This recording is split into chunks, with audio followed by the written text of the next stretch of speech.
Let me tell you something about the day my life fell apart. It was a Tuesday, not a dramatic, stormy Tuesday, not even a particularly cold one.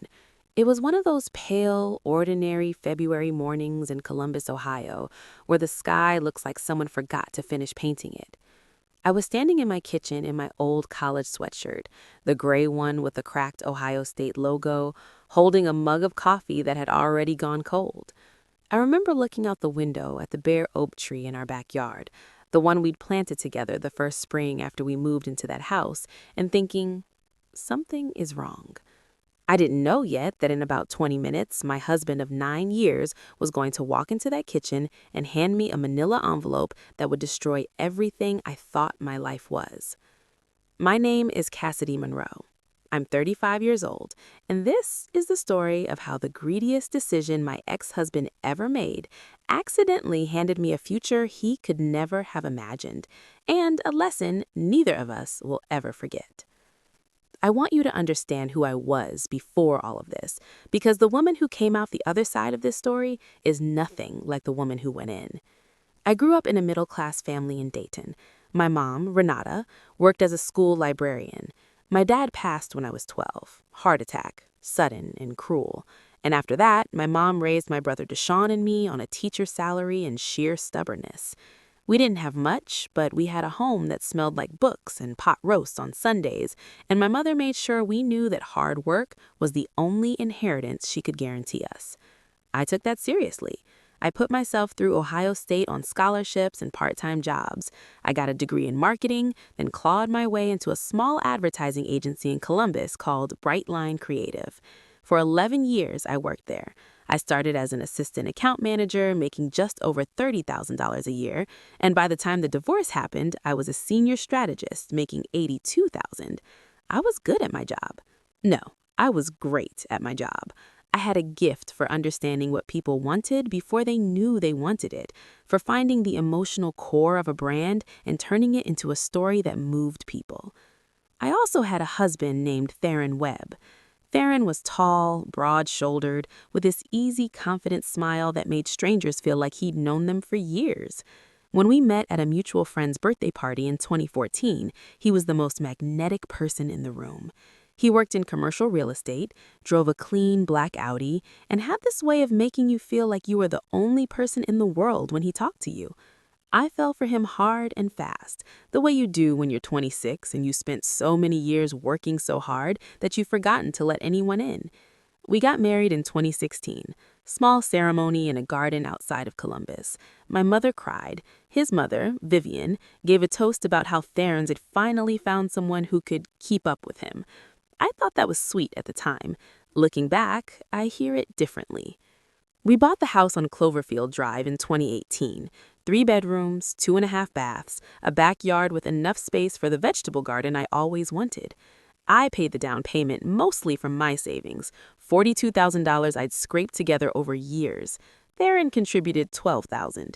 We put both our names on the deed. We talked about children, we argued about vacations, we built a life the way most couples do, imperfectly, with love and annoyance and compromise, and those quiet Sunday mornings where you're both just reading in the same room and the silence feels full instead of empty. I thought we were happy.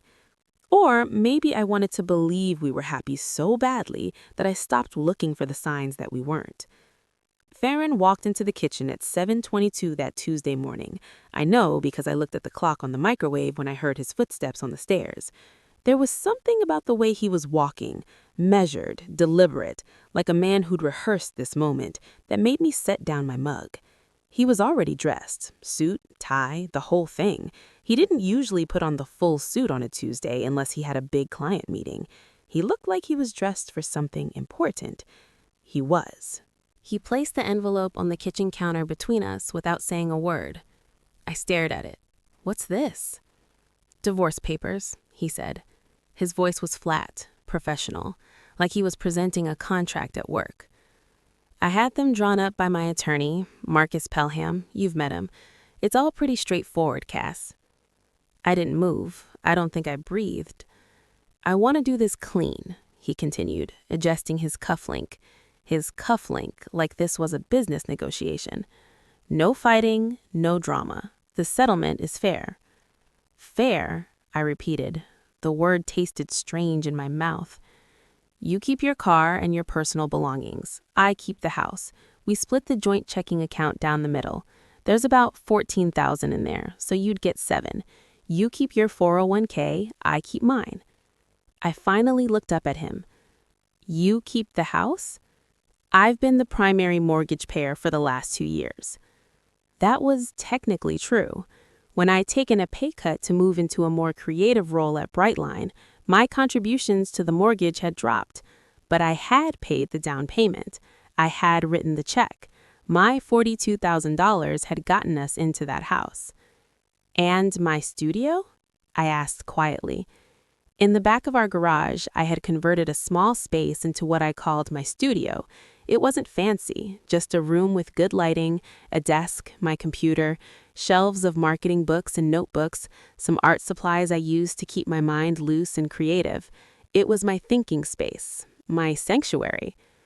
That's part of the house, Theron said. The garage is part of the property. Theron. I pressed my hands flat on the counter to keep them steady. I need you to tell me why. Something moved across his face. For just a moment, barely a second, I saw something human there, something that looked almost like guilt. Then it was gone.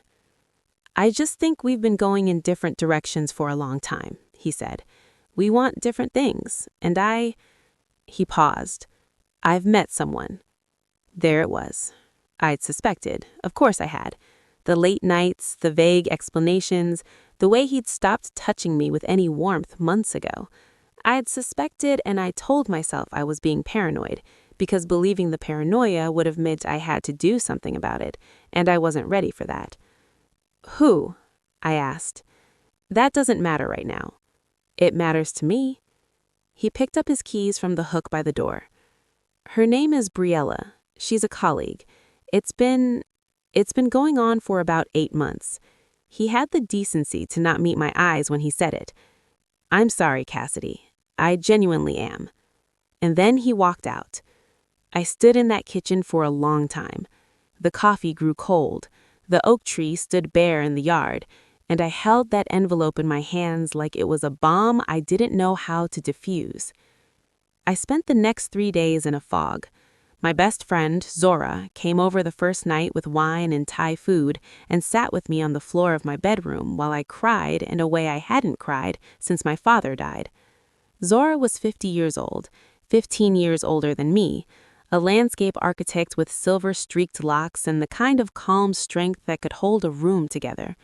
She'd been through a divorce herself 7 years earlier, and she didn't try to make me feel better with false optimism. She just sat with me. Let it out, she said, and then when you're done, we're going to figure out what comes next. What came next was going to be decided by what Theron had left me with. So on day 3, I dried my eyes, made strong coffee, and sat down at the kitchen table at my mother's house. I'd gone to stay with her in Dayton, and I went through the settlement like the marketing strategist I was. I analyzed it line by line. Theron had been smart about it, calculated. He'd structured the settlement so that he was taking everything with obvious value. The house, which had appreciated by nearly $90,000 since we'd bought it, the nicer car, a leased BMW that was technically in his name anyway, the larger investment account he'd built through his real estate income. He took the furniture, the good kitchen appliances, the art we'd collected together. He even took the outdoor furniture from the back patio, which I found insultingly petty. He left me with a 7-year-old Honda CR-V with 80,000 miles on it, $7,000 from the joint checking account, my 401k, which had about $61,000 in it, my laptop and personal clothes, and whatever was in a brown cardboard box he'd left by the door of our bedroom, labeled in his handwriting, Cassidy, personal items. I went through the box. It was a mess of things he'd deemed worthless. An old planner from 2019, a folder of printed research I'd done for some long-finished marketing project, my college notebooks, a thumb drive I didn't recognize, a half-used candle, 2 framed photos, one of me and my mother, one of me and Zora from a trip we'd taken to New Orleans, an old recipe card in my grandmother's handwriting, a journal I'd kept during 2020, a stack of printouts from what looked like an old side project I worked on during the pandemic. He tossed it all in a box because none of it had obvious dollar value. He had no idea. Because at the very bottom of that box, underneath the notebooks and the candle, was a USB drive in a little orange case. And on that drive was something that Theron had never bothered to learn about, because Theron had never really paid attention to what I was doing when I stayed up late in my studio. That drive contained the first 40 pages of a brand building system I had spent 3 years quietly developing. I had called it, in my private notes, the resonance method. Let me explain what the resonance method was, because this is where the story really begins. During the pandemic, when everything shut down and I was working from home and the whole world was suddenly online, trying to figure out how to exist as a brand in a world that had gone completely digital, I noticed something. I was watching small businesses panic. I was watching big brands make tone-deaf mistakes. I was watching people throw money at ads and social media and influencers and getting nothing back because they had skipped the fundamental step. They didn't know what they meant to people, not what they sold, what they meant. I'd spent my whole career studying this. I had a theory developed over years of watching what actually moved consumers, what made people choose one brand over another, even when the products were identical. That emotional resonance was the only sustainable competitive advantage in modern marketing.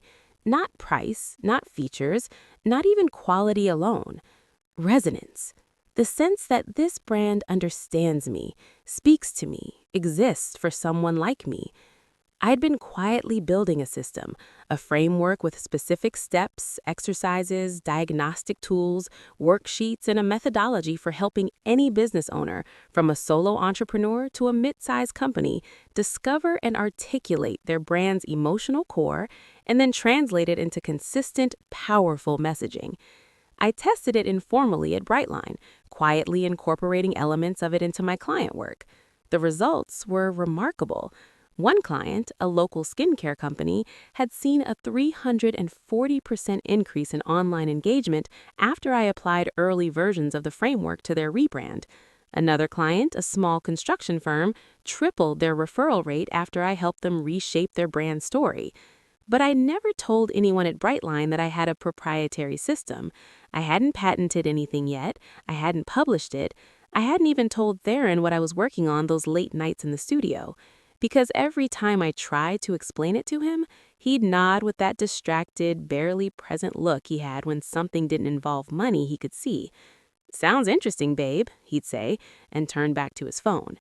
So I just kept building it quietly, the way women have always built things, in the margins, in the early mornings, in stolen hours between the obligations of a life that belonged mostly to other people. And he had thrown it in a cardboard box. He had looked at a thumb drive in an orange case and seen nothing.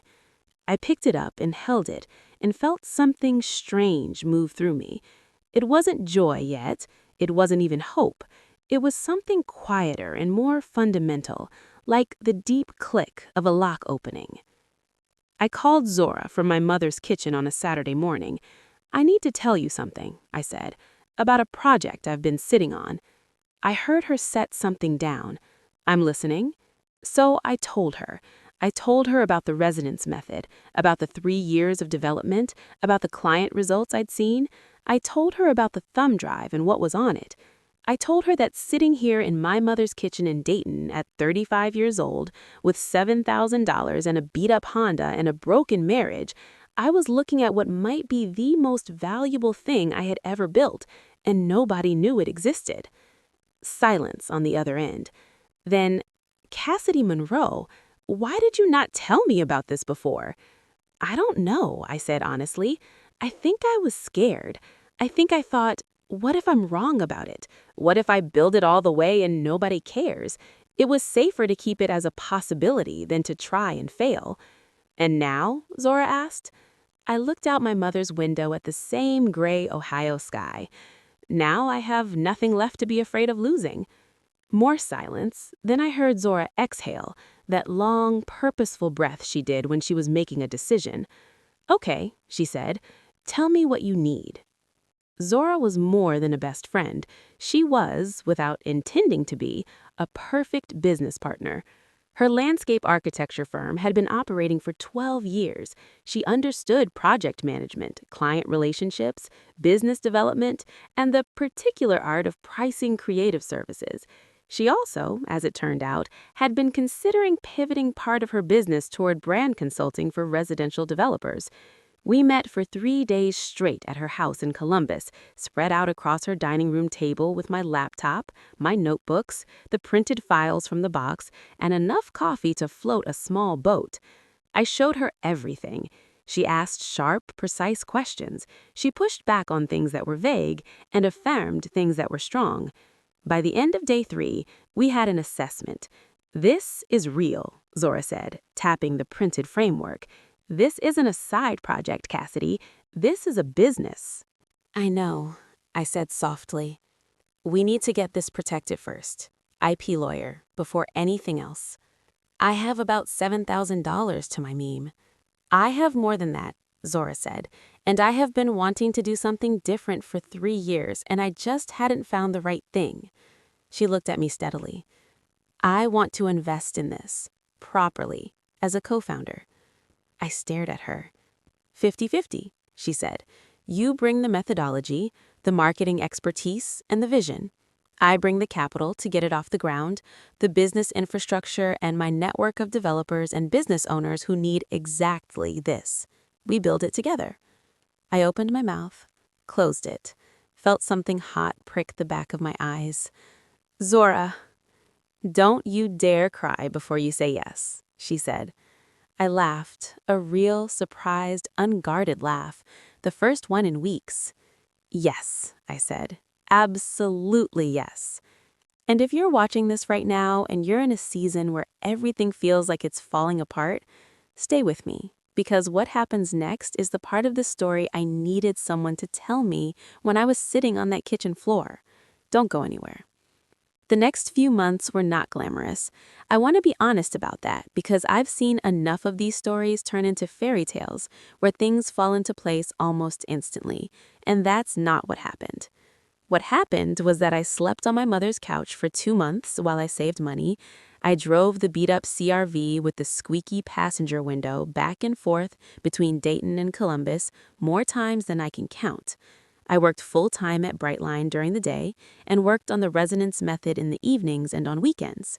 Zora hired an intellectual property attorney named Felix Drummond, a compact, serious man in his 40s with small, round glasses and an incredibly reassuring way of saying, "We can protect this." Felix filed for a provisional patent on the methodology's diagnostic framework and helped us establish the legal structure of our company.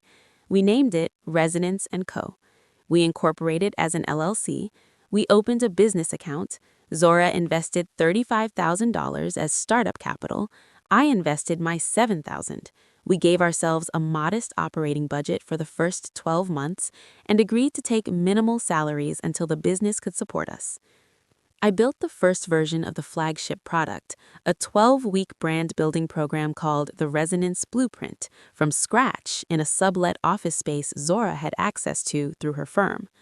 I wrote curriculum, designed worksheets, built case studies from the anonymized client results I'd generated at Brightline. Felix reviewed every piece for IP compliance. And then, because I was a marketing strategist who'd spent 15 years understanding how stories moved people, I built the launch strategy myself. I knew our target client, small to mid-sized business owners who were frustrated because they were working incredibly hard but couldn't figure out why their marketing wasn't converting. Entrepreneurs who had a great product or service but felt invisible in a crowded market. People who intuitively knew their brand was missing something but didn't have the language for what was wrong. I knew their pain. I knew their language. I knew exactly how to reach them. Meanwhile, Theron had moved on with what looked like no friction at all. I learned through mutual friends that he and Briella, a sleek, ambitious real estate agent who worked at his firm, had moved in together by April. that they'd gone on a trip to Portugal in May, that he was already using the renovated studio as a home gym. I'd be lying if I said that didn't sting. There were nights when I lay on my mother's couch staring at the ceiling, listening to her gentle snoring from the bedroom, and I would feel the full weight of it. The 9 years, the house, the oak tree, the life I thought we were building. I would feel the grief of it like a stone on my chest. But then I would grieve, and I would think about that thumb drive, and I would think about Zora, and I would think about Felix filing our patents, and I would get up and make tea, and open my laptop and work. Grief and forward motion can exist at the same time. That's something I learned that year.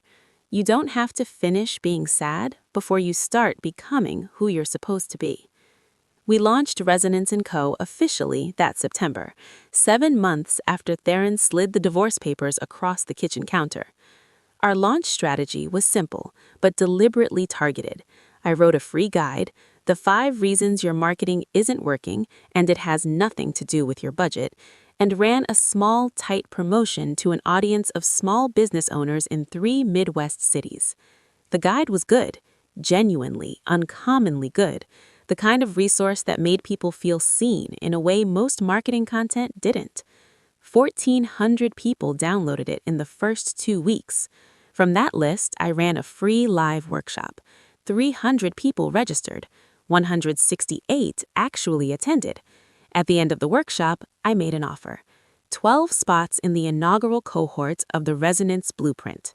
11 people enrolled in the first 48 hours. The 12th enrolled on the final day. The investment was $4,200 per client. We made $50,400 in our first month of operation. I remember sitting across from Zora in that sublet office when we saw the number. We stared at each other. "Okay," Zora said slowly, "we should probably take this seriously." I laughed until I cried.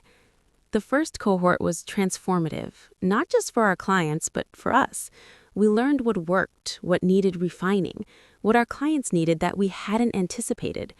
One of those first clients was a woman named Patricia who owned a custom candle company in Cincinnati that had been operating for 5 years without ever quite breaking through.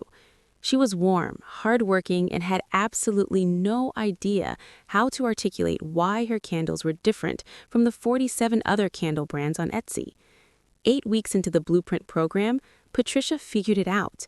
Her candles weren't just pretty things that smelled good, they were objects of intention. She'd developed every scent around a specific emotional state, a specific moment people wanted to either recreate or create for the first time. That was her brand story. That was her resonance. Patricia relaunched with her new brand positioning in December. By February, she'd sold out her entire inventory twice. She hit 6 figures for the first time in 5 years of business. She posted about it on her social channels. She tagged Resonance & Co. and wrote a paragraph about how the program had changed her business and her relationship with her own work. It went quietly but meaningfully viral within the small business community. Our inquiry list went from a trickle to a flood overnight. Now, I have to tell you about the confrontation, because it happened and it matters. It was March, 14 months after the divorce papers. Resonance & Co. had just completed its 4th cohort and was on track to bring in just over $800,000 in its first full year of operation. We'd hired 2 part-time contractors. We'd moved out of the sublet space and into our own small office in Columbus. I had moved out of my mother's couch and into a bright, clean apartment near Zora's neighborhood. I'd also, and this part still surprises me, started to feel like myself again. More than myself. Like a version of me I had been slowly becoming for years, but could never quite access from inside the life I'd been living. I was walking out of a coffee shop near the Short North Arts District when I nearly walked directly into Theron. We both stopped. He looked different, tired in a way that had nothing to do with sleep. There were new lines around his eyes that I didn't remember, and his jaw had that tight, held quality it got when he was stressed.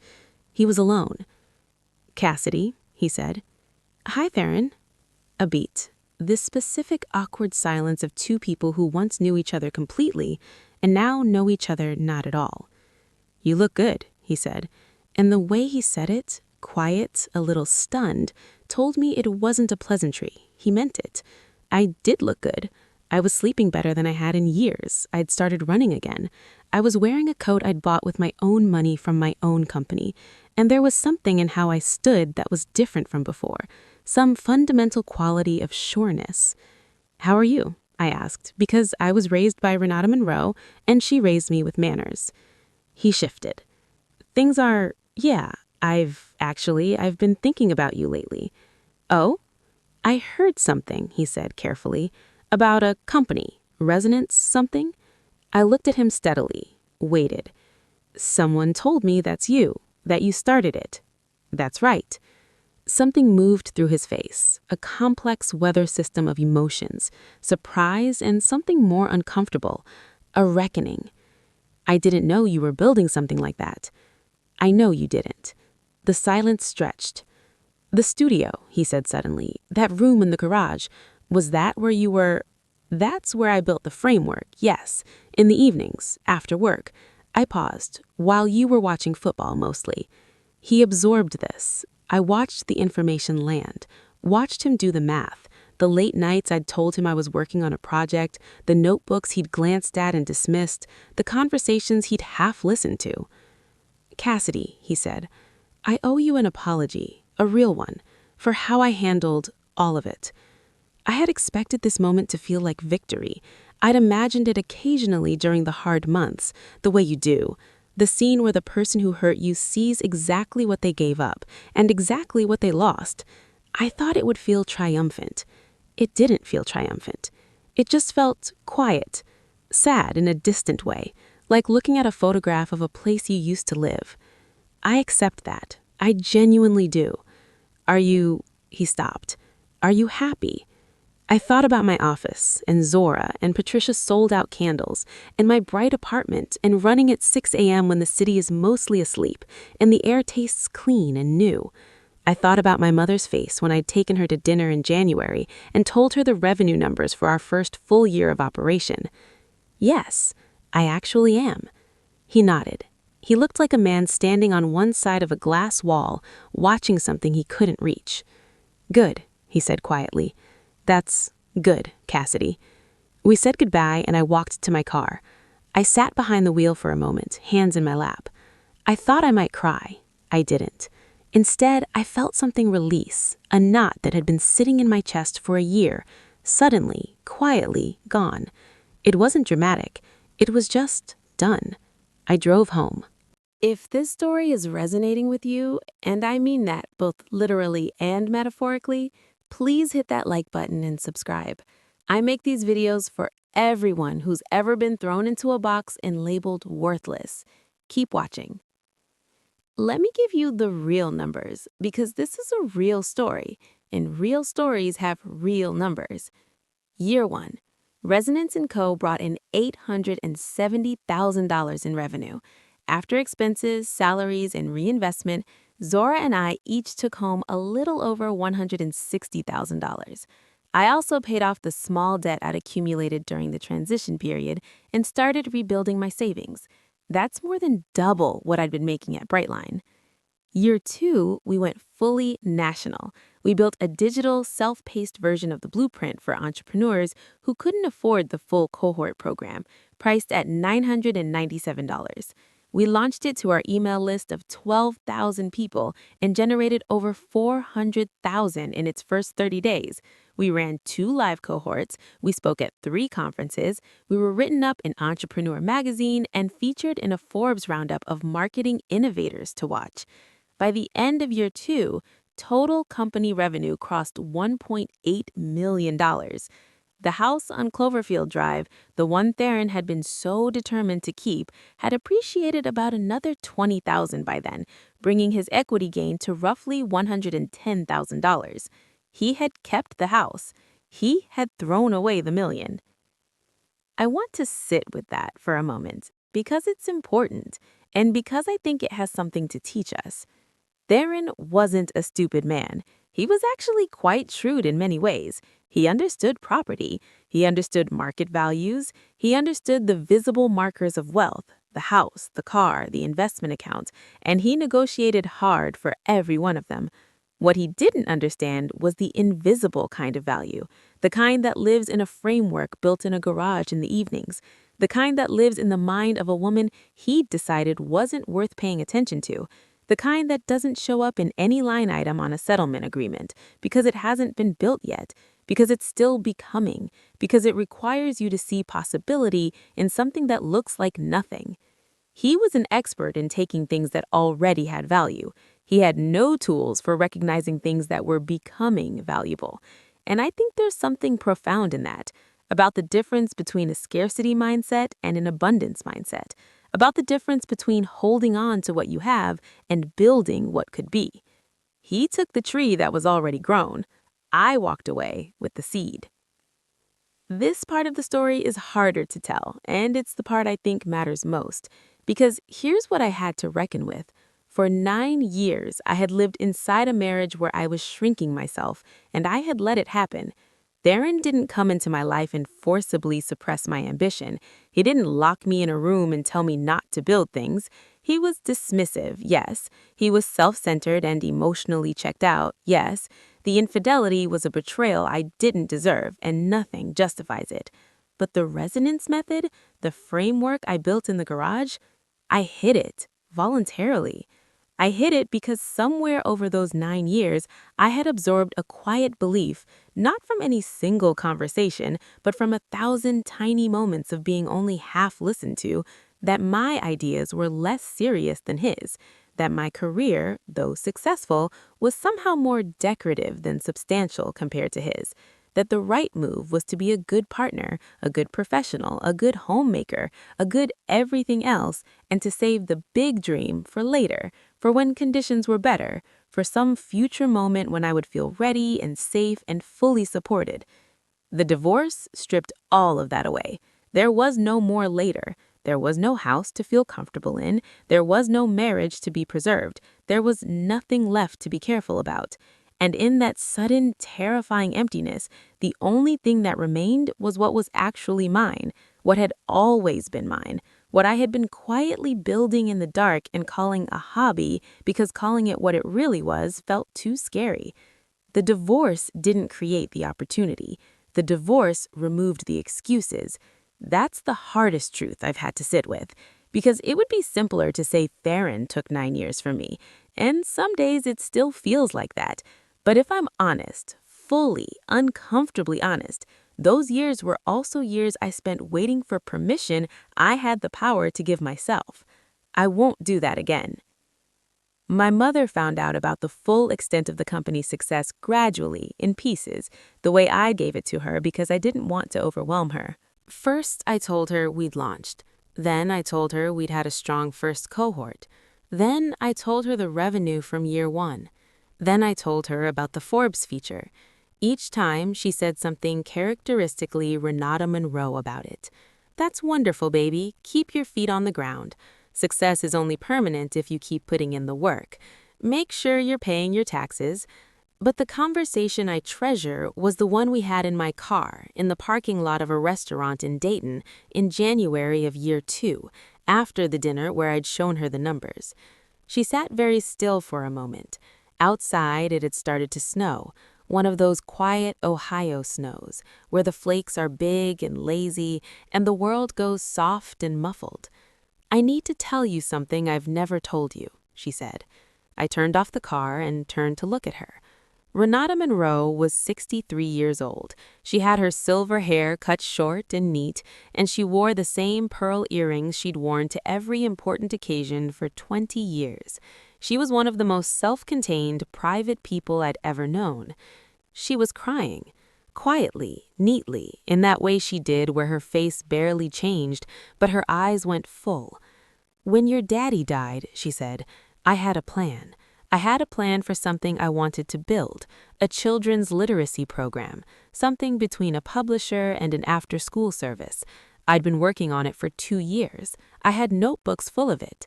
I had never heard this. When he died, she continued, I put it away. I told myself I couldn't afford to risk it now. I had 2 children. I had a mortgage. I needed the steady salary. She paused. And every year after that, there was another reason, and another, and the notebooks went in a box in the closet, and eventually I stopped thinking about them. The snow was piling quietly on the windshield. "What you did," she said, looking at me directly, "getting out of that marriage and building what you built, you did what I was too scared to do.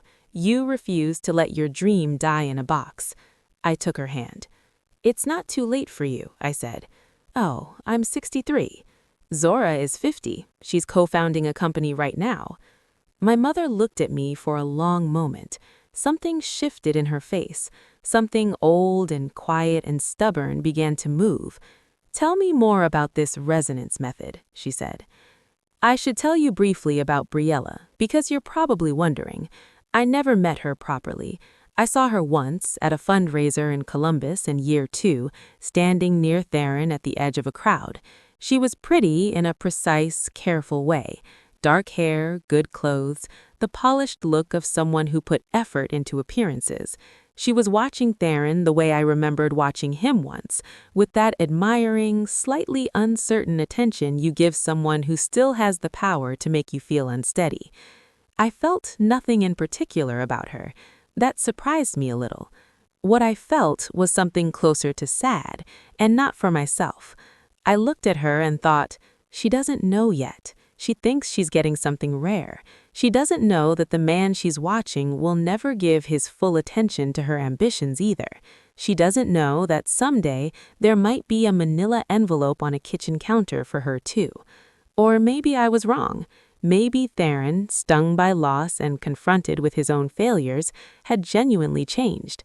People can change, I believe that. I hope, for her sake, that he did. People ask me sometimes, especially since Resonance & Co. got more public attention, whether I feel like I got revenge on Theron. And I have to be honest, when I first started building the company, some part of me absolutely did want it to be revenge. I wanted him to see.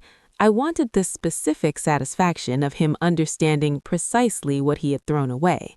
I would be lying if I said that fuel didn't exist. But fuel and foundation are different things.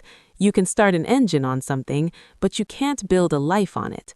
And somewhere in year 1, probably around the time Patricia's candles sold out for the second time, and I sat in our little office looking at her message and feeling something that had nothing to do with Theron at all, somewhere in there, the revenge motivation burned itself out. What remained was something much better. What remained was purpose. The resonance method isn't a revenge project. It's the truest thing I've ever built. It's the work I was always supposed to be doing, that I spent 9 years preparing for without realizing it. The skills I honed at Brightline, the experiences from 15 years in marketing, the observations I made about what moves people and why, all of it fed into the framework. Theron didn't give me the framework, but the crack his departure opened in my life let the light in just long enough for me to finally see what had always been there. That's the moral I came to. Not that the greedy get punished, though sometimes they do. Not that women should wait for men to underestimate them so they can dramatically prove themselves. That's an exhausting way to live. The moral I came to is this. The thing that saves you is usually the thing you've been treating like it's not quite serious enough to fully commit to. It's the side project you work on after everyone's asleep. It's the notebook in your bag that you open when you think no one is watching. It's the skill you've developed so quietly and so privately that when someone dismisses it, part of you almost agrees with them, because if it were really valuable, wouldn't you have been braver about it by now? Wouldn't it already be the main thing? No, not necessarily. Sometimes the most valuable things develop in the margins precisely because they're developing without pressure, without an audience, without someone else's judgment shaping them. Don't throw away the seed because it doesn't look like a tree yet. I'm 35 years old, recording this in my apartment in Columbus on a February morning. Outside, the sky is that pale gray that I used to find depressing and now find, I don't know, honest, clean, a blank page. Resonance & Co. is heading into its 3rd year of operation. We have 11 full-time and part-time staff. We've served over 400 clients across 31 states. Zora and I are working on a book, a real one with a real publisher who reached out to us after the Forbes piece. We have a conference coming up in the fall, and my mother, Renata Monroe, who finally pulled the notebooks from the closet and dusted them off, is in conversation with a regional publisher about a children's literacy program she has been incubating for 20 years. The oak tree is still in the backyard on Cloverfield Drive. I drove past it a few months ago, not on purpose, just cutting through the neighborhood. It had leaves now, full summer leaves, and it looked tall and solid and completely indifferent to all the human drama that had taken place beneath it. I felt fine. That's the truest thing I can say. I felt completely, quietly, genuinely fine. Not victorious, not bitter, not even particularly nostalgic. Just fine. The way you feel when you've traveled somewhere far and difficult and you've arrived and the place you're standing is better than anything you could have planned. Theron took the house. He took the car and the furniture and the art and even the outdoor furniture, which, I mean, really, Theron. He left me with a beat-up Honda, $7,000, and a cardboard box full of things he couldn't assign a value to. He had no idea he was handing me everything. If you're watching this and you're in the middle of your own Tuesday morning envelope moment, if someone just walked out on you or handed you a diagnosis or laid you off or told you that your dream wasn't practical or made you feel like the things you've built quietly in the margins of your life don't count, I want you to hear this. Go to the box. Whatever box they've tacked your discarded things into, your shelved ambitions, your half-finished projects, your notebooks and USB drives, and ideas you've been treating like they don't quite deserve to be the main event yet, go to the box. Look through it carefully, because I promise you, the most valuable thing you own is probably in there. Not because someone else underestimated it, but because you did. Value it now, before they throw it away, before you do. And then build. Build with whatever you have, wherever you are, starting with whoever believes in you, even if that's just you and one other person sitting around a dining room table with notebooks and too much coffee and the reckless, terrifying, beautiful decision to take the seed seriously. Build, because the tree you grow from that seed will be yours. Every root, every branch, every leaf, yours. Nobody can put that in a settlement agreement. Nobody can put that in a box. My name is Cassidy Monroe. I'm 35 years old, and I am, by any meaningful measure, free. If this story meant something to you, please like this video and subscribe. Share it with someone who needs to hear it. And if you have your own story, a box, a seed, a Tuesday morning that changed everything, I want to hear it. Leave it in the comments. You never know who's listening. Thank you for watching. The greatest asset you possess is rarely the one others can see. It lives in your ideas, your quiet hours, your unseen effort, and your willingness to finally, fully believe that what you're building in the dark deserves the light.